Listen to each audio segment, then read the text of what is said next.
Assalamualaikum warahmatullahi wabarakatuh. Perkenalkan, nama saya Jafir Ahmad Sransyah dari kelas 11 MIPA 3, nomor absen 17. Pada kesempatan kali ini, saya akan menjelaskan tentang pertempuran Surabaya. Hal-hal yang saya akan bahas yaitu apa itu pertempuran Surabaya, kenapa pertempuran itu bisa terjadi, siapa saja yang ikut berjuang dalam pertempuran tersebut, kapan pertempuran itu dimulai, di mana pertempuran itu terjadi, dan bagaimana dampak dari pertempuran tersebut. 1. Apa itu pertempuran Surabaya? Pertempuran Surabaya merupakan pertempuran tentara dan milisi pro-kemerdekaan Indonesia dengan tentara Britania Raya dan India Britania. Puncaknya terjadi pada tanggal 10 November 1945. Pertempuran ini adalah perang pertama pasukan Indonesia dan pasukan asing setelah proklamasi kemerdekaan Indonesia, dan satu pertempuran terbesar dan terberat dalam sejarah Revolusi Nasional Indonesia yang menjadi simbol nasional atas perlawanan Indonesia terhadap kolonialisme. Usai pertempuran ini, dukungan rakyat Indonesia dan dunia internasional terhadap perjuangan kemerdekaan Indonesia semakin kuat. 10 November diperingati setiap tahun sebagai Hari Pahlawan Indonesia. 2. Kenapa? Kenapa pertempuran bisa terjadi? Pertempuran tersebut terjadi karena perintah untuk menyerahkan senjata dipandang oleh Tentara Keamanan Rakyat dan rakyat Indonesia sebagai intervensi terhadap kedaulatan kemerdekaan karena berarti Indonesia tidak diperkenankan untuk melindungi diri sendiri. Rakyat Indonesia tidak terima dengan perintah tersebut. Kemudian rakyat Indonesia mengadakan serangkaian berontakan yang salah satunya mengakibatkan matinya Jenderal Malabi. Kematian Malabi ini menyebabkan pihak Inggris marah kepada pihak Indonesia dan berakibat pada keputusan pengganti Malabi, Mayor Jenderal Eric Carden Robert Mansell, untuk mengeluarkan ultimatum 10 November 1945 untuk meminta pihak Indonesia menyerahkan persenjataan dan menghentikan perlawanan terhadap Afney dan administrasi Nika. Matinya Jenderal Malabi.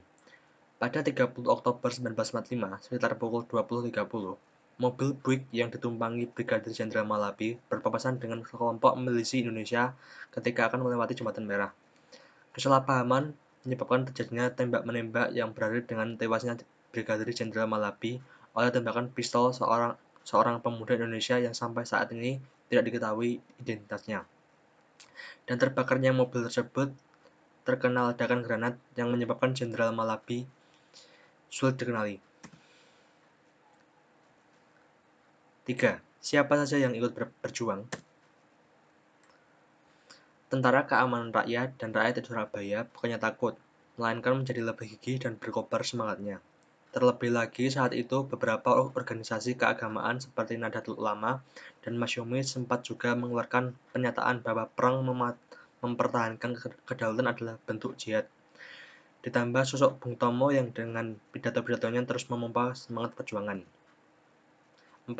Kapan pertempuran dimulai?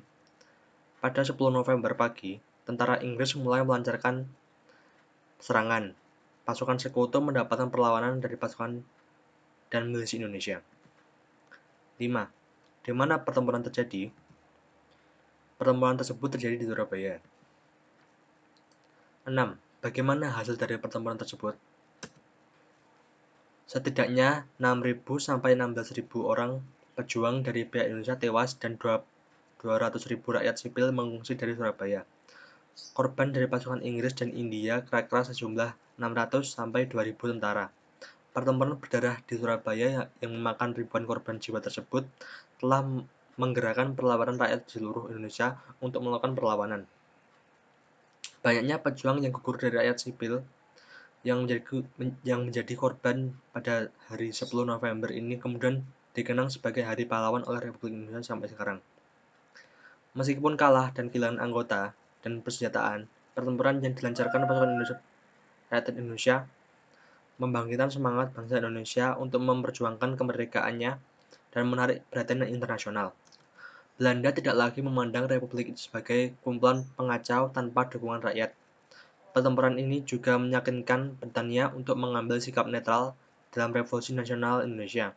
Beberapa tahun kemudian, Britania mendukung perjuangan Indonesia di persidangan bangsa-bangsa. Sekian penjelasan dari saya, kurang lebihnya mohon maaf sebesar-besarnya. Wassalamualaikum warahmatullahi wabarakatuh.